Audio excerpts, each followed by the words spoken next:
Bible కింద ఉన్నవారు యోహాను రాసిన మొదటి పత్రిక, యోహాను రాసిన మొదటి పత్రిక 3వ అధ్యాయము 2వ వాక్య భాగాన్ని ఒకసారి చూసుకుందాం.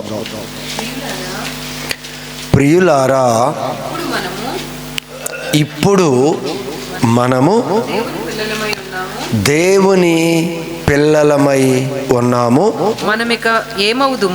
మనము ఇక ముందు ఏమవుదుమో అది ఇంకా ప్రత్యక్షపరచబడలేదు, అది ఇంకా మనకి ప్రత్యక్షపరచబడలేదు.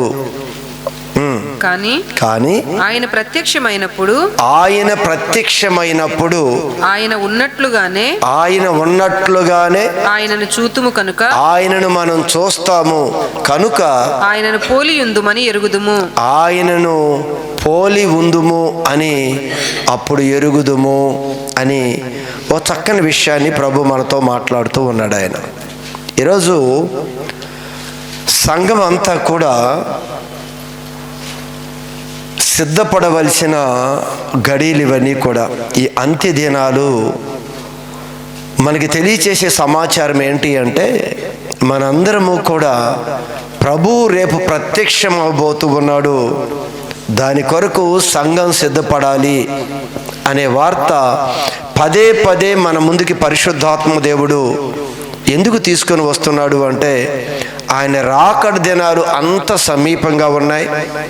ఈరోజు సంఘం సిద్ధపడే విషయంలో నిర్లక్ష్యంగా ఉంది కనుక పరిశుద్ధాత్మ దేవుడు పదే పదే ఈ విషయాన్ని మన ముందుకు తీసుకొని వస్తూ ఉన్నాడు. ఆయన చూడండి, మరలా ఏమన్నారు అక్కడ, ప్రియులారా ఇప్పుడు మనము దేవుని పిల్లలమై ఉన్నాము. ఇప్పుడు మనం ఎలా ఉన్నాం? మనందరం కూడా దేవుని పిల్లలమై ఉన్నాము. ఇక ముందు ఎలా ఉంటామో ఇంకా ప్రత్యక్షపరచబడలేదు. ఇంకా ముందు దినాల్లో ఏ విధంగా మనం మహిమ శరీరాలు ధరించుకుంటాము, ఏ విధంగా మనం పరలోక రాజ్యంలోకి వెళ్ళిపోతాం, ఇవన్నీ కూడా ఇంకా ప్రత్యక్షపరచబడలేదు. కానీ ఆయన ప్రత్యక్షమైనప్పుడు ఆయనైతే ప్రత్యక్షమవుతాడు.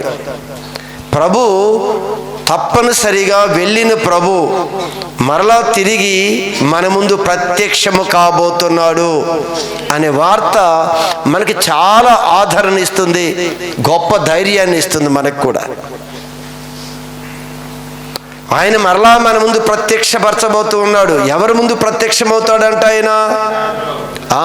ఆయన పిల్లల ఎదుట. అందుకే అక్కడ రాస్తున్న మాట ఏమిటి అంటే, ఆయన ప్రత్యక్షమైనప్పుడు ఇప్పుడు ఆయన మన పిల్లలమై ఉన్నాము అని చెప్తూ, ఆయన ప్రత్యక్షమైనప్పుడు ఆయన ఉన్నట్లుగానే ఆయనను చూతుము, ఆయన్ను మనం చూస్తాము. రేపు ఆయన ప్రత్యక్షమైనప్పుడు అంట ఆయన ఉన్నట్లుగానే మనం చూస్తామంట. ప్రభువుని అంత స్పష్టంగా మనం చూస్తాము అని చెప్తున్నాడు. మరలేమన్నాడు? కనుక ఆయనను పోలి ఉందుము అని ఎరుగుదుము. అది ఆయనను మనం పోలి ఉందుము అని ఎరుగుదుము. మనము ఆయన ప్రత్యక్షమైనప్పుడు ఆయన ఉన్నట్లుగానే మనం చూస్తాము. ఖచ్చితంగా ప్రభువుని అలా మనం చూడాలి. మన ప్రభువుని ఆ విధంగా చూసినప్పుడు అంటే ఆయన వలె మనం ఉంటాం. ఎవరైతే ఆయన చూస్తారో చూసిన వారే ఆయనతో ఎత్తబడతారు.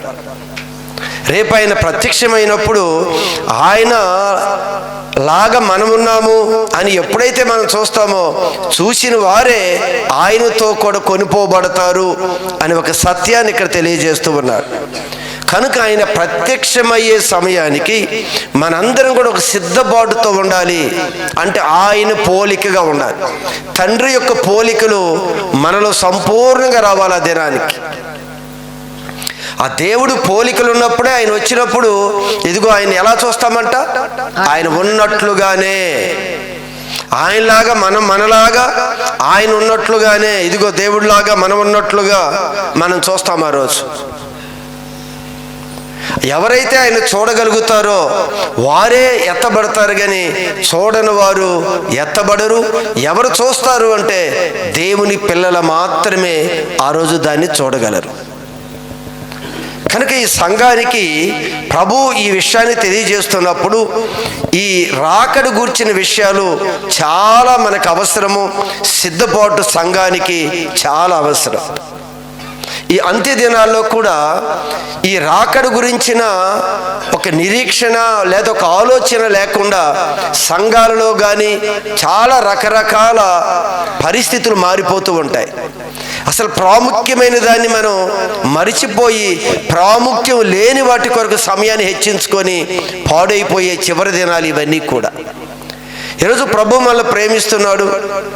ఈ ఉపవాస దినములు ప్రత్యేకంగా మనం వచ్చాం. రాని వారు చాలామంది ఉన్నారు. కానీ ఈరోజు మనతో చెప్తున్నాడు ఆయన, మీరు నా పిల్లలు అని రాస్తూ. అయితే అక్కడ 3వ వచనం చూసినప్పుడు ఆయన యందు ఈ నిరీక్షణ పెట్టుకొనిన, అది ఎవరు ఇప్పుడు ఆయన చూస్తారు, చూసేవారు ఎలా ఉండాలి అనేది మరి కొంచెం వివరణ ఇస్తూ ఉన్నాడు ఇక్కడ. ఆయన ప్రత్యక్షమైనప్పుడు ఎవరు ఆయన చూస్తారు, ఎవరు ఆయనతో కొనిపోబడతారు అనే విషయాన్ని మనం కొంచెం జాగ్రత్తగా గమనిస్తే అక్కడ ఆయన అనే మాట ఏమిటి అంటే, ఆయన యందు, ఆ ప్రభువుని యందు ఈ నిరీక్షణ పెట్టుకొనిన ప్రతివాడును, ఈ నిరీక్షణ పెట్టుకున్న ప్రతివాడును. ఏ నిరీక్షణ? ఆయన ప్రత్యక్షమవుతాడు, ఆయన చూస్తాము. ఈ నిరీక్షణ గాని మనకుంటే, ప్రభు ప్రత్యక్షమవుతాడు, ప్రభు నేను చూస్తాను, అదేనా మన ఆశ కాదా అమ్మ? ఈ భక్తి అంతా మన దానికే కదా. ఇంత శ్రమ, ఇంత జాగ్రత్తగా ఉండి ఈ విధంగా నడుస్తుందంతా కూడా క్రైస్తవుడి యొక్క ఉద్దేశం ఏమిటి అంటే, ఆయన ప్రత్యక్షమవుతాడు, నేను ఆయనను చూస్తాను. అయితే ఇక్కడ అనే మాట ఏమిటి అంటే, ఆయన యందు ఈ నిరీక్షణ. ఇలాంటి నిరీక్షణ పెట్టుకున్న ప్రతి వాడును ఆయన పవిత్రుడై ఉన్నట్లుగా తన్ను పవిత్రునిగా చేసుకొనును. ఎవరికి వారు పవిత్రులుగా చేసుకుంటారు. ఎవరు వీరు? ఆయన కొరకు నిరీక్షణ కలిగిన వాడు. నిజంగా నీకు నిరీక్షణ ఉంటే, ప్రభు ప్రత్యక్షమవుతాడు, ఆ రోజు నేను ప్రభువును చూస్తాను, చూడాలి అని ఎవరైతే ఆ నిరీక్షణ కలిగి ఉంటారో వారి గురించి అంటున్నాడు, ఆయన పరిశుద్ధుడు కనుక మనం కూడా పరిశుద్ధులుగా ఉండటానికి సిద్ధపడాలి సంఘం. ఇది చాలా ప్రాముఖ్యమైన విషయం. ఈరోజు చాలా విలువైనది మనం కోల్పోతాం. ఒకవేళ మనం దేవుడి మందిరానికి వచ్చి ఇన్ని సంవత్సరాలు ఈ భక్తి జీవితంలో కూడా శరీర సంబంధమైన వాటి మీదే ఒకవేళ మనసు ఉంచితే మనం కోల్పోయే నష్టము చిన్నది కాదు, చాలా భయంకరమైన నష్టం. మన ముందుని ఇంతలో కనబడి అంతలో మాయమైపోతాయి. మన మనస్సు అంతా కూడా మన పిల్లలకి అదే నేర్పాలి, మన పిల్లల్ని కూడా అలానే సిద్ధపరచాలి. అంటే ఎలాంటి నిరీక్షణ కలిగిన వారందరూ ఆయన పవిత్రుడు అయి ఉన్నట్లుగా తన్ను తాను అందరం పవిత్రులుగా చేసుకోవాలి. ఆయన వచ్చేసరికి ఖచ్చితంగా వస్తాడు. ఆయన వస్తాను అన్నవాడు రాకుండా మానడు, ఖచ్చితంగా వస్తాడు. ఆయన మనం చూస్తాం అనే ఒక నిరీక్షణ మనలో ఉంటే, ఆయన చూడాలి అనే ఆశ మనలో ఉంటే, ఖచ్చితంగా ఆ పరిశుద్ధుడైన దేవుడు ఎదుర్కోబోయే మనము పరిశుద్ధంగా మనల్ని మనం సిద్ధపరచుకోవలసిన ఆవశ్యకత ఉంది అని లేఖనాలు తెలియజేస్తూ ఉన్నాయి. అంటూ దానిలో 6వ వచనంలో అంటాడు, ఎవరు చూడలేరో తెలుసా? చూడండి. పాపము చేయువాడు ఎవడను ఆయనను చూడను లేదు, ఆయనను చూడను లేడు, ఎరగను లేదు. ఆయన ఎరగను లేడు, ఆయనతో పాటు ఎత్తబడే అవకాశము లేదు. కనుక ఆయన అనేది ఏమిటంటే, నిరీక్షణ నీలో ఉన్నప్పుడు నీవేం పరిశుద్ధంగా ఉండటానికి నువ్వు సిద్ధపడు. ఒకవేళ పరిశుద్ధంగా కానీ ఉండటానికి నిన్ను నువ్వు సిద్ధపరచుకోకపోతే, పాపంలోనే నేను వెళ్ళిపోతాను అనుకుంటే, వాడు రేపు ప్రభు ప్రత్యక్షతను వాడు చూడనా లేడు, ఆయన ఎరగనా లేడు, ఆయనతో పాటు ఎత్తబడటానికి అవకాశము లేదు. చాలా స్పష్టంగా మనకు అర్థమయ్యే రీతిలో ప్రభు చాలా విడమర్చి ఈ విషయాన్ని మనకు తెలియజేస్తున్నాడు. మనం ఒకవేళ అలాంటి ఆలోచనలు లేకపోతే ఈ వాక్యం వింటూ ఉండగానే మనం ఆ నిరీక్షణ కలిగిన వారిగా ఉండాలి అనే దేవుడి కోరిక. ఒకవేళ చలనం లేని వారిగా ఏముందులే అని అనుకుంటున్న వారికి కూడా పరిశుద్ధాత్మ దేవుని యొక్క మాట మనల్ని మంచిగా సిద్ధపరిచి ఆయన ఎదుట నిలబెట్టాలి అనేది దేవుని యొక్క ఆత్మ యొక్క కోరిక. చూశారా ఏమని చెప్తున్నాడు? పాపము గాని ఉంటే మనం కానీ పరిశుద్ధంగా ఉండటానికి ప్రయత్నం చేయకుండా ఆ పరిశుద్ధిని కలవాలి అంటే మనం కూడా పరిశుద్ధంగా సిద్ధపడాలి. లేదు ఇప్పుడు నాకు అవ్వదు అని పాపంలోనే కొనసాగితే ఈ లోపు ఆయన వస్తే ఆయన అంటున్నాడు, ఆయన నువ్వు చూడలేవు, ఆయన నువ్వు కనుగొనలేవు. ఎంత నష్టమో చూడండి. ఈ చులకనైన క్షణకాలమైన పాపము అంటాడు. ఆ పాపము ఎంత సమయం మనకి సుఖాన్ని ఇస్తుంది, ఆనందాన్ని ఇస్తుంది? క్షణమైనది. క్షణమే. ఒకటి మీద పగ తీర్చుకోవాలన్నా క్షణమే. వాడిని తిట్టేసేస్తే మన పొట్టబొర్రమంతా ఆగిపోయింది. ఏదోటి అనేసేస్తే అయిపోయా. క్షణమే. మనం చేసే ఏ పాపమైనా అది కొద్ది సమయమే, కానీ పోగొట్టుకునేది చాలా విలువైన దాన్ని మనం పోగొట్టుకుంటున్నాము అనే విషయాన్ని మనం ఇక్కడే ఎరగాలి. దానిలో ఇంకొంచెం కిందకి వెళితే పాపమును తీసివేయుటకు యేసుప్రభు ఇలాంటి వారి కొరకు ప్రత్యక్షమయ్యాడంట. 5వ వచనమా? పాపములను తీసివేయుటకై. అది మనందరము ఇప్పుడు పరిశుద్ధంగా మార్చబడితేనే కదా ఆయన చూసేది, ఆయనతో ఎత్తబడేది.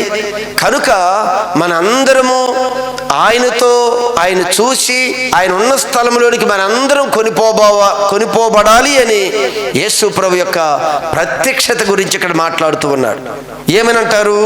పాపములను తీసివేయుటకై. పాపములను తీసివేయటానికి ఆయన ప్రత్యక్షమాయనని, ఆయన ప్రత్యక్షమాయను అని మీకు తెలియను. అసలు ఎందుకు వచ్చాడో తెలుసా? రేపు ఆయన రాబోతున్న సమయంలో ఆయన మనం చూసి ఆయనతో పాటు వెళ్ళాలి. కనుక మనందరం కూడా పరిశుద్ధపరచబడాలి. కనుక ఇదిగో పాపం ఉంటే ఆయన్ని చేరుకోం. కనుక మనందరినీ కూడా పాపాలను తీసి వేయటానికి ప్రభు అయిన యేసు క్రీస్తు ప్రత్యక్షమాయను. హల్లెలూయా, హల్లెలూయా. మనందరినీ పరిశుద్ధులుగా నీతిమంతులుగా మార్చటానికి ప్రభు అయిన యేసు క్రీస్తు ఈ భూమి మీదకి వచ్చాడు. నీ ఉద్యోగమో, వ్యాపారమో, వివాహమో, గర్భఫలమో ఏదో నువ్వు ఆలోచిస్తున్నావు. అది తెలివి లేని వారు దాని గురించి ఆలోచిస్తారేమో. వాక్యాన్ని అర్థం చేసుకున్నవారు, వాక్యపు లోతులోకి వెళ్ళిన ప్రతి ఒక్క వ్యక్తి యొక్క నిరీక్షణ అయితే ఇదే. ఆత్మీయుల యొక్క ప్రతి నిరీక్షణ ఇదే. ఆయన చూడాలి, ఆయన ప్రత్యక్షం కాబోతున్నాడు, ఆయన నేను చూడాలి, నేను చూస్తాను. కనుక నేను ఇప్పటి నుంచి పరిశుద్ధంగా ఉంటాను. ఒకవేళ పాపంతో ఉంటే నేను ఆయన చూడలేను. అందుకే ప్రభు అయిన యేసు క్రీస్తు 2026 సంవత్సరాల క్రితము శరీరధారిగా ఆయన ఈ భూమి మీదకి వచ్చి మనందరికీ కూడా ఏం చేశాడంట? పాపముల నుంచి విడిపించటానికి. మనం జనరల్గా మనకు ఒకటి తెలుసు, యేసు ప్రభు పాపాలను క్షమిస్తాడు అని తెలుసు. ఏం చేస్తాడు ఆయన? పాపాలు క్షమిస్తాడు అని. ఇక్కడ రాయబడి ఉన్న మాట ఏంటి? పాపములను తీసివేస్తాడు, క్షమిస్తాడు, చేసిన వాటిని క్షమిస్తాడు. ఇంకా పాపములో ఉన్న మనము అయ్యా నాకు ఇది వద్దు అని చెప్తే ఆయనే దాన్ని తీసివేస్తాడు. తీసి ఎంత దూరం వేస్తాడంట? పడమటికి తూర్పు ఎంత దూరమో అంత దూరానికి ఆయన తీసి పారేస్తాడంట. క్షమించడమే కాదు, యేసు ప్రభు పాపాలు క్షమించడానికి వచ్చాడు నిజమే. పాపాలు క్షమిస్తున్నాడు. అదే క్రమంలో పాపాలు క్షమించబడిన మనము ప్రభా నేను దానిలో కొనసాగాలని అనుకోవటం లేదు, నేను దాన్ని విడిచిపెట్టి ఇదిగో పరిశుద్ధంగా నీ కొరకు జీవించాలి అనుకున్నప్పుడు ఆయనంట వాటిని తీసి తూర్పుకి పడమరికి ఎంత దూరమో అంత దూరానికి మన అతిక్రమాలు తీసి పారవేస్తాడంట. హల్లెలూయా, హల్లెలూయా. గొప్ప దేవుడండి ఆయన. ఆయన ఈరోజు మన కొరకు ప్రభు ఎంత త్యాగం చేశాడండి. అసలు ఇవన్నీ చూస్తున్నప్పుడు ఆయన అసలు ఎంత ప్రేమిస్తున్నాడు మనల్ని. ఆయన రాజ్యంలోకి మనం తీసుకుని వెళ్ళటానికి ఆయన ఈ భూమి మీదకి వచ్చి ఆయన ప్రాణం పెట్టి మరి ఒక్క ఆత్మ కొరకు ఎంతో మందిని పరిచర్య చేసి భారంతో వాళ్ళ సువార్త ప్రకటించి వారికి వాక్యాన్ని బోధించి ప్రేమ చూపించి ఓర్చుకొని సహించుకొని అన్ని ఏ విధమ చేతనైనను ఒక ఆత్మ రక్షణ పొందటానికి ఒక ఆత్మ నిత్య రాజ్యంలో చేరే వరకు కాపాడాలి. ఈరోజు ఆత్మలు వచ్చినాయి అని మన మీద గంతులేస్తే కుదరదు. ఇది వచ్చిన ఆత్మలని ఆయన రాజ్యంలోకి చేర్చే వరకు ఈరోజు మన బాధ్యత. నువ్వు ఎవరో ఒక వ్యక్తిని తీసుకుని నడిపించిన వ్యక్తిని పట్ల ఎంతవరకు బాధ్యత తెలుసా? మందిరానికి తీసుకొని వచ్చేసి అంతవరకే కాదు మన బాధ్యత. వారిని దేవుడితో కనెక్ట్ చేసి రేపు దేవుడు ప్రత్యక్షతప్పుడు వీరు కూడా ఆయన చూసే విధంగా మనం ఎప్పుడు వారి కొరకు ప్రార్థన చేయవలసిన బాధ్యత కూడా మనకుంది. అందుకు ఆయన అంటున్నాడు, పాపాలు క్షమిస్తాడు యేసు ప్రభు. ఇంకా గొప్ప విషయం ఏమిటి అంటే మన పాపాలను తీసివేస్తాడు ఆయన. అయ్యో నేను జయించలేను, అయ్యో నేను చేయలేకపోతున్నాను అని కూర్చోవటం కాదు. నువ్వు దేవుడి సన్నిధికి వచ్చి, ప్రభా ఖచ్చితంగా నేను దీనిలో నుంచి నేను బయటికి రా, నాకు వద్దిది, రేపు నీ ప్రత్యక్షత నేను చూడలేను ప్రభా, నీ ప్రత్యక్షత చూడాలి, నువ్వు పరిశుద్ధుడివి కదా, నేను కూడా పరిశుద్ధంగా ఉండాలనుకుంటున్నా, నేను ఇది జయించలేకపోతున్నాను, ఉంది బలహీనత ఉంది, నేను జయించలేకపోతున్నాను ప్రభు నాకు సహాయం చేయి అని నువ్వు ఉపవాసం ఉండి నువ్వు కన్నీరు కార్చే దేవుడి దగ్గర ప్రార్థించాయి, ఖచ్చితంగా జయమిస్తాడు. అందరం బలహీనత ఒక్కొక్కరు విషయాల్లో ప్రతి జీవితంలో కూడా బలహీనతలు ఆవరించుకొని ఉన్నాయి. ఈ బలహీనతలు ఏలుబడి చేస్తూనే ఉన్నాయి. కానీ ఆ బలహీనతలన్నిటి గురించి ప్రభు చెప్తున్నాడు, ఇదిగో ఆ పాపములను తీసివేయటానికి ఆ ప్రభు అయిన యేసు క్రీస్తు ఈ భూమి మీదకి వచ్చాడు. కనుక ఈ పాపం ఎలా విడిచిపెట్టగలను, ఈ వ్యసనాన్ని ఎలా విడిచిపెట్టగలను? ఆయన అంటున్నాడు ఆయన తీసివేస్తాడు. నువ్వు ఆయన దగ్గర మనస్ఫూర్తిగా నువ్వు కూర్చుంటే, మనస్ఫూర్తిగా ఆయన సన్నిధిలో కూర్చొని ఏ బలహీనత అయినా సరే, ప్రభు నేను దీనిలో కొనసాగాలనుకోవటం లేదు, దీనిలో నేను ముందు కొనసాగాలనుకోవటం లేదు, దీని నుంచి నేను బయటికి రావాలి అని ఒక నీకు లాభం కొరకు, శరీర సంబంధమైన లాభం కొరకు నువ్వు ప్రార్థన చేసిన విధంగా పాపం విషయంలో బయటికి రావాలి అని మన ఉపవాసాల నుండి ప్రార్థన చేస్తున్నామా? చెప్పండి. మన ఇల్లు కట్టుకుంటానికో లేకపోతే పిల్లల కొరకో పెళ్ళిళ్ళ కొరకో శరీరంలో ఉన్న అనారోగ్యం కొరకో ఉపవాసం నుండి ప్రార్థన చేసినవి ఉన్నాయి. కానీ ఈ పాపములో నుంచి నేను బయటికి రావాలి, ఈ వ్యసనములో నుంచి నేను బయటికి రావాలి, ఈ అపవిత్రమైన మాటలో నుంచి నేను బయటికి రావాలి. ఇవన్నీ కూడా మళ్ళీ అపవిత్రపరుస్తున్నాయి. చాలా సింపుల్గా కనబడతాయి. అవి మనందరినీ అపవిత్రపరుస్తాయి. చిన్నవే, అది నువ్వు పెద్దగా చూడు వాటిని. అందుకే సులువుగా చిక్కులు పెట్టు, సులువుగా చిక్కులు పెట్టేసిద్ది. అది చిన్నదే. ఆ పాపం ఆ తప్పేది ఎంతది? చిన్నదే. నువ్వు దాన్ని పాపంగా కూడా నీకు తెలియదు. అది ఆ చిన్నదే. ఇదేముంది, ఎక్కడో మనకేదో కనబడితే భూతద్దులు చూసుకుని దాన్ని ఫోకస్ చేసుకుంటూ ఉంటావు. అసలు చిక్కులు తెలియకుండానే చిక్కులు పెడుతుంది. అందుకే వాటిని ఈరోజు క్రైస్తవుడు ఇది చిన్నదే కదా, ఇదే ముందులే, అదే ముందులే, ఇది నీ పరిశుద్ధతను పాడు చేయటానికి ఇదంతా కూడా పెద్ద 2-3 చూపించి అదే కదా తప్పు, అదే కదా పాపం, అదే కదా అసలు ఇవేమీ కాదు అన్నట్లుగా ఉంటావు. ఒక భార్య భర్తతో ప్రవర్తించే ప్రవర్తన, ఒక భర్త భార్యతో ప్రవర్తించే ప్రవర్తన, పిల్లల తల్లిదండ్రులతో ప్రవర్తించే ప్రవర్తన, స్నేహితుల మధ్య ఉన్న ప్రవర్తన, సహోదరుల మధ్య ఉన్న ప్రవర్తన, ఇవన్నీ కూడా మన చాలా మంది క్రైస్తవులు మోసపోతున్నారు. ఏదో చూసుకొని ఏమీ లేదన్నట్లుగా భ్రమపడుతున్నారు ఎవరికి వారు. ఈ భ్రమలోనే ఉంటే రేపు ప్రత్యక్షత కలిగిన రోజు ఆయన చూడటము జరగదు, ఆయన చూడటము జరగదు, ఆయనతో పాటు కొనిపోబడటము జరగదు. అందుకే దేవుడు వాక్యం చెప్తుంది, ఆయన నీ పాపాలను తీసివేయటానికి వచ్చాడు. క్షమించిన దేవుడు ఆ పాపాల నుంచి కూడా బయటికి రావాలి అనుకుంటే ఖచ్చితంగా నువ్వు ఉపవాసం ఉండు, నువ్వు ప్రార్థన చేయి. నేను దీని నుంచి బయటికి రావాలి, ఇది చాలా రేపు నేను చూడనివ్వదు ప్రభువా, నీకు దూరం చేసిద్దయ్యా, నీతో నేను కొనసాగకుండా చేసేటట్లున్నాయి. ప్రతి ఒక్కరూ కూడా ఎవరు ఈ పాపానికి అతీతులు కాదు. ప్రతి ఒక్కరు ఏదో చిన్నది, ప్రతి మాట, ప్రతి ఆలోచన, ప్రతి నిమిషం కూడా ఇది మనతోనే ట్రావెల్ చేస్తూ ఉంటుంది. అందుకే ప్రభు అంటున్నాడు, అది నేను తీసివేస్తాను, నువ్వు నా సన్నిధిలో మొరపెట్టి ప్రార్థన చేయగలగటానికి మనం సిద్ధపడాలి. తెలియకుండా ఎంత మనం మూట కట్టుకుంటామో తెలుసా?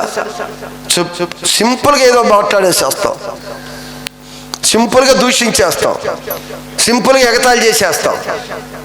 అసలు ఇవన్నీ ఎంత భయంకరమైన పాపం, ఎంత అపవిత్రమైపోతున్నామో ఇది ఎవ్వరూ ఎరగనది. అపవాది మభ్య పెడుతున్నాడు, కప్పేసుకుంటున్నాం, ఒప్పుకో, అవన్నీ కప్పుకుంటాం. ఇది చాలా ప్రమాదకరమైనది. అందుకే దేవుడు చెప్పేది ఒక్కటే, నీ కంటిలో దూలం ఉంచుకొని ఎదుటివాడి కంటిలో నలుసు వస్తున్నాను. వాడి కంట్లో ఉంది నలుసే, అసలు నీకొందు దూలం అంటున్నాడు ఆయన. మన ఎదుటి వాళ్ళని విమర్శించడం కాదు, ఎదుటి వాళ్ళు ఏలు పెట్టి చూపించడం కాదు, మనలో ఎన్ని ఉన్నాయో చెప్తున్నాడు ఆయన. కనుక ఆ దూలమైనా నలుసైనా ఏదైనా సరే, నలుసు పాపమే, దూలము ఇది కాదన్నాడా?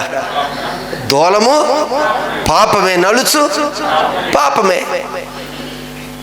దానికి దీనికి ప్రభు ఏదైనా వెయిటేజ్లో తేడా, దీనికి విలువ, దానికి ఒక రకం విలువ ఏమైనా కట్టాడా? అసలు విలువే కట్టడా. నలుసైనా పాపమే, దూలమైన పాపమే, ఏదైనా పాపమే. ఆ పాపాలను తీసివేయటానికి ప్రభు మన మధ్యలోనికి వచ్చాడు అనే విషయాన్ని మనందరం ఎరగాలి, మనందరం తెలుసుకోవాలి. ఆ విధంగా మనందరం కూడా సిద్ధపడాలి. మీకు అర్థం కావటానికి చూడండి, దెస్సలోనికీయులు రాసిన మొదటి పత్రికలోకి వెళ్దాం ఒకసారి.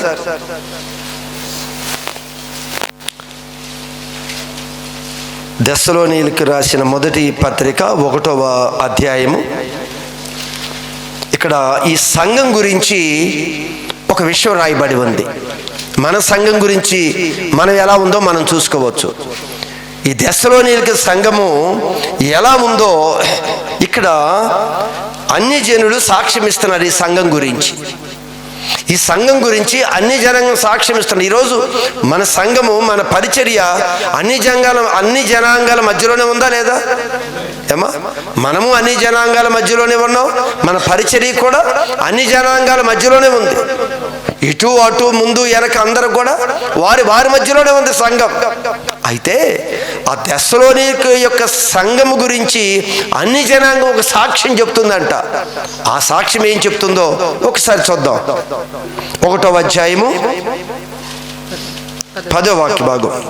వారు విగ్రహములను విడిచిపెట్టి, చూడండి, మీరు అంటే ఎవరు? వీరు సంఘములో ఉన్నవారు. ఏ సంఘం ఇది? దెస్సలోనిక సంఘం గురించి చెప్తూ, ఆ సంఘములో ఉన్న విశ్వాసుల గురించి మాట్లాడుతూ, మీరు విగ్రహములను విడిచిపెట్టి జీవము గలవాడును సత్యవంతుడు అగు దేవునికి దాసులగుటకును. ఏంటంటే ఇక్కడ ఈ దెస్సలోనిక సంఘము విగ్రహాలని విడిచిపెట్టిందంట, విగ్రహారాధన విడిచిపెట్టిందంట. దేని వారు విగ్రహాలుగా పెట్టుకున్నారో, వారు ఎక్కువగా దేన్ని భక్తి చేశారో, ఎక్కువగా దేన్ని విలువిచ్చారో, వారి జీవితంలో దేవుడికైనా దేని ప్రథమ స్థానం ఇచ్చారో వాటిని విడిచిపెట్టారు. మనం కూడా ఒకప్పుడు వాటిని వెంబడించి వచ్చిన వారిమే కదా. ఆ దెస్సలోనికీ సంఘస్థులు కూడా ఒకప్పుడు వారు ప్రభువుని ఎరిగి సంఘంలో చేర్చబడిన తర్వాత వారు విగ్రహములను విడిచిపెట్టి జీవము గలవాడును సత్యవంతుడు అయిన దేవునికి దాసులవటానికి. ఇంతకు ముందేమన్నా వాటికి దాసులు అయ్యారంట, ఇప్పుడు ప్రభువుకి దాసులు అవుతున్నారు. జాగ్రత్తగా గమనించి, ఒకప్పుడు మనం దేనికి దాసులు? డబ్బుకు దాసులమా? దేనికి దాసులమో మనము ఆ దాస్యత్వం నుంచి ప్రభు విడిపించాడు. అయితే ఈ సంఘం గురించి చెప్తున్నారు, ఒకప్పుడు విగ్రహాలకి దాసులు, ఈరోజు క్రీస్తుకి దాసులుగా మార్చబడిందంట ఈ సంఘము. దేవుడు మృతులలో నుండి లేపిన యేసు అనగా రాబో ఉగ్రత నుండి అదిగో రాబోవు ఉగ్రత నుండి మనలను తప్పించుచున్న ఆయన కుమారుడైన యేసు ప్రభు అంట రాబోయే ఉగ్రత నుండి మనల్ని తప్పిస్తాడు. రాబోయే రేపు ఉగ్రతలోకి వెళ్లకుండా మనం తప్పించే ఆ యేసు ప్రభు గురించి ఇక్కడ చెప్తున్నాడు. ఆయన రాబోయే ఉగ్రత నుండి మనల్ని తప్పించుచున్న యేసు పరలోకము నుండి వచ్చునని ఎదురు చూస్తున్నారంటే ఈ సంఘం. విగ్రహాలకి దాసులైన వారు దాని నుంచి బయటకు వచ్చి యేసు క్రీస్తుకి దాసులైపోయారు. ప్రభా నీకు దాసులము, నువ్వు ఎలా చెప్తే అలా నడుచుకుంటా, నీ వాక్యం ఎలా చెప్తే, నీ వాక్యం ఎలా బోధిస్తే నీ వాక్య ప్రకారం నడుచుకుంటామని దేవుని యొక్క వాక్యానికి వీరు దాసులయ్యారంట. రెండు ఇక్కడ ఏమంటున్నాడు? రాబోవు ఉగ్రత నుండి తప్పించు యేసు పరలోకము నుండి వచ్చునని ఎదురు చూస్తూ ఉన్నారంట. మీరు ఎదురు చూస్తున్నారు? ఆయన కొరకు ఎదురు చూస్తుంది ఈ సంఘం. మనం దేని కొరకు ఎదురు చూస్తున్నాం? ఏమిస్తాడని ప్రభు చూస్తున్నాం, ఏం చేస్తాడు అని ప్రభు కొరకు మనం ఎదురు చూస్తున్నాం. ఈరోజు క్రైస్తవుడికి నిరీక్షణ ఏంటి? క్రైస్తవుడు దేని కొరకు ఎదురు చూస్తున్నాడు? దేని కొరకు ఎదురు చూడాలి? ఈరోజు సంఘం మర్చిపోయింది. ఈరోజు ఇంత సుదీర్ఘమైన సంవత్సరాలు గడుస్తూ రాగానే అసలు ఏంటి అనేది మర్చిపోతుంది సంఘం. అందుకే దేవుని యొక్క ఉపదేశం చాలా అవసరం. దేవుని యొక్క వాక్యం సంఘానికి చాలా అవసరం. ఈ చివరి దినాల్లో దేవుని యొక్క ఉపదేశానికి మనం దూరం అయిపోతే భయంకరంగా ఆ ప్రభువుని ప్రత్యక్షత చూడలేని దినాల్లోనికి మనం జారిపోతాం. చాలా అవసరం ఇది. అందుకు పదే ఈ విషయాన్ని ప్రభు మన ముందు ప్రస్తావిస్తూ ఉన్నాడు. పదే ఈ విషయాన్ని దేవుడు మన ముందు తెలియజేస్తూ ఉన్నాడు. ఈయన అందుకు ఇంకేమన్నాడు అక్కడ? మీరు ఎలాగూ దేవుని వైపుకు తిరిగితిరో తిరిగితిరో ఆ సంగతి వారే తెలియజేయుచున్నారు. ఆ సంగతిని వారే తెలియచేయుచున్నారు. ఎవరు వారు? ఎవరమ్మ వాళ్ళు? అన్య జనాంగాలు తెలియజేస్తున్నారు. దశలోనికి సంఘం ఉంది. బయట మన వాళ్ళు చెప్తారు, ఒకప్పుడు వీరు విగ్రహాలకి దాసులు, ఇప్పుడు యేసు ప్రభుకి దాసులయ్యారు. ఇప్పుడు వారు ఇదిగో ఉగ్రత నుంచి విడిపించే యేసు కొరకు వారు ఎదురు చూస్తున్నారు. దేవునికి దాసులై ఉన్నారు అని అందరూ చెప్పుకుంటున్నారంట. మనం దేనికి ఎదురు చూస్తున్నాం? ఒక సంఘం గురించి ఎంతమంది సాక్ష్యం చెప్తున్నారో చూడండి. ఈరోజు మనం కూడా దేవుని పిల్లలం కదా, మన గురించి ఎంతమందో సాక్ష్యం చెప్పాలి. మరలా దానికి దాసుడైపోయాడు, మరలా డబ్బుకు దాసుడైపోయాడు, మరలా దానికి దాసుడైపోయాడని లోకంలో వారందరూ కూడా మరలా మార్పు లేని వ్యక్తి అని మనం అనకూడదు. ప్రభువుకి దాసులయ్యాము అంటే అర్థం ఏంటంటే అపవాది యొక్క క్రియలకి నుండి మన బయటకు వచ్చాం, అపవాది తంత్రాల నుంచి మన బయటకు వచ్చాం. అందుకే అక్కడ మీరు మనం చదివిన యోహాను పత్రికలో 8వ వచనంలో 3వ అధ్యాయం 8వ వచనంలో ఒక మాట అక్కడ అపవాది క్రియలు అపవాది యొక్క క్రియలను లయపరచటానికే దేవుని కుమారుడు ప్రత్యక్షమైనను. అది అపవాది క్రియలు మనలో ఉన్నాయి. ఇక్కడ కూడా ఏమంటారు అంటే ఇప్పుడు మనం చదివిన దానిలో కూడా మనము ఆ అపవాది క్రియలను లయపరచు వాటిని విడిచిపెట్టి రావాలి. మనం అపవాది క్రియలు ఈరోజు మన స్వభావం, మన మాట, మన కోపం, మన అతిశయం, మన అహంకారం, మన అబద్ధాలు, మన మోసం, ఇవన్నీ కూడా అపవాది క్రియలు, అపవాది యొక్క తంత్రాలు, అపవాది పరిశుద్ధమైన జీవితం జీవించకుండా పాడు చేసేవన్నీ. ఇవి చిన్నగా కనిపిస్తాయి మీకు. అందుకు ఆ అపవాది తంత్రాలను కూడా నుంచి విడిపించడానికి ప్రభు వచ్చాడు మన దగ్గరికి. కనుక ఈ సంఘం అంట వాటన్నిటి నుంచి బయటకు వచ్చి ఆ ఉగ్రత నుంచి మనల్ని విడిపించే దేవుని కొరకు సంఘం ఎప్పుడు ఎదురు చూస్తున్నాడు. ఎప్పుడు వస్తాడు ప్రభు, ఈ ఉగ్రత నుంచి మనల్ని తప్పించి ఆయన రాజ్యానికి ఎప్పుడు తీసుకుని వెళ్తాడు అని ఈ సంఘం ఎదురు చూస్తూ ఉందంట. ఎదురు చూస్తుంది అని ఎలా వీళ్ళు చెప్పగలరు?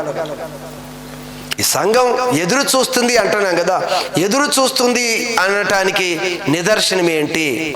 ఏమంటే ఇప్పుడు బయట వాళ్ళు చూశారనుకోండి మనల్ని, మనం అలా ఎదురు చూస్తున్నామని వారికి ఎలా తెలుస్తుంది? వీళ్ళు ఉగ్రత నుంచి కాపాడే, ఆ ఉగ్రత నుంచి తప్పించుకోవాలి అని వారు విగ్రహాల యొక్క దాసులు కాకుండా ఇప్పుడు దేవునికి దాసులు అయ్యారు అని, ఇవన్నీ కూడా ఎలా తెలుస్తున్నాయి అంటే, మీరు ఈ దశలోనికి రాసిన పత్రికలోనే మనం 2వ వచనంలోకి వెళితే వచ్చిన కొన్ని మాటలు చూసుకుందాం. విశ్వాసముతో కూడిన ఈ పనిని, విశ్వాసముతో కూడిన ఈ పనిని, వారు విశ్వాస జీవితాన్ని చూస్తున్నారు.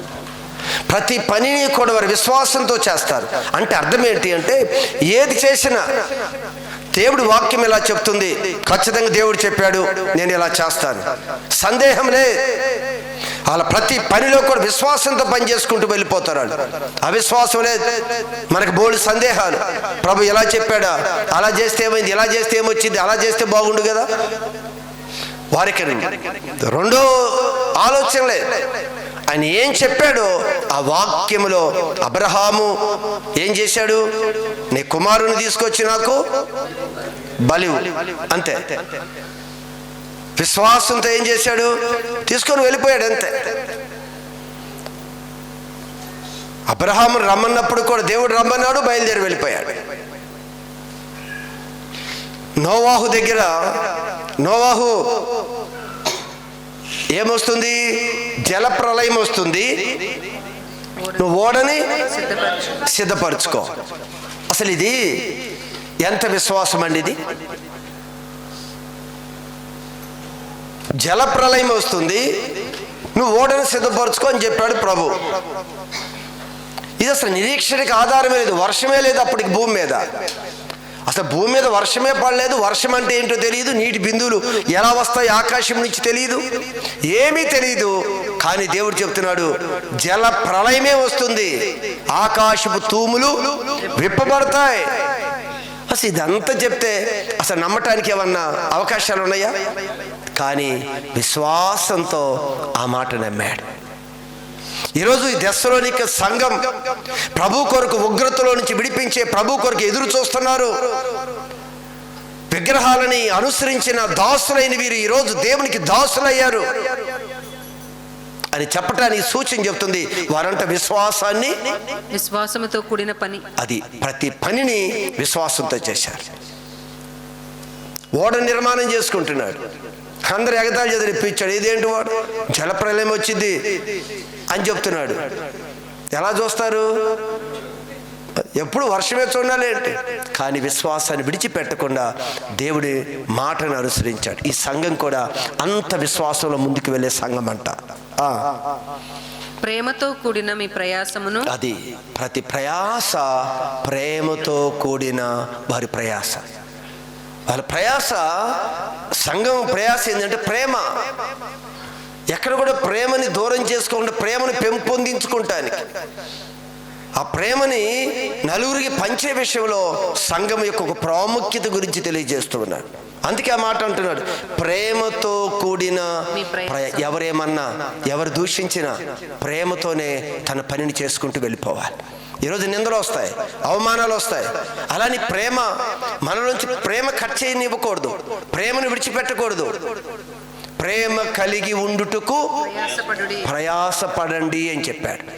దేనికి ప్రయాస? డబ్బు కొరకో దాని కొరకో కాదంట. ప్రేమ కలిగి ఉండటానికి, అందరి పట్ల ప్రేమ కలిగి ఉండు. సాధ్యమైన ఎడల మనుషులందరినీ ప్రేమించాల్సిందే మనం. అంత ప్రయాసపడమని చెప్తున్నాడు. వస్తాయి దోషాలు, వస్తాయి అవమానాలు, వస్తాయి.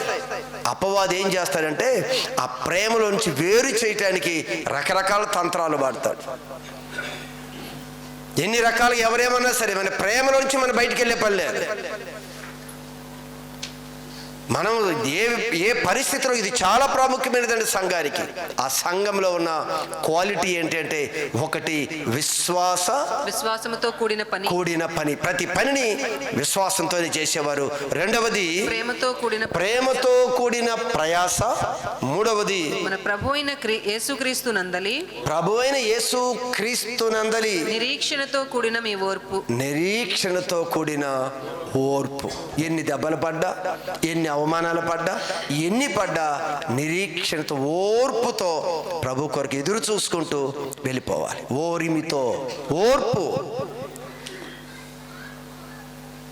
ఓర్పు అంట గొప్ప ద్రోహ కార్యములు అంతేనా?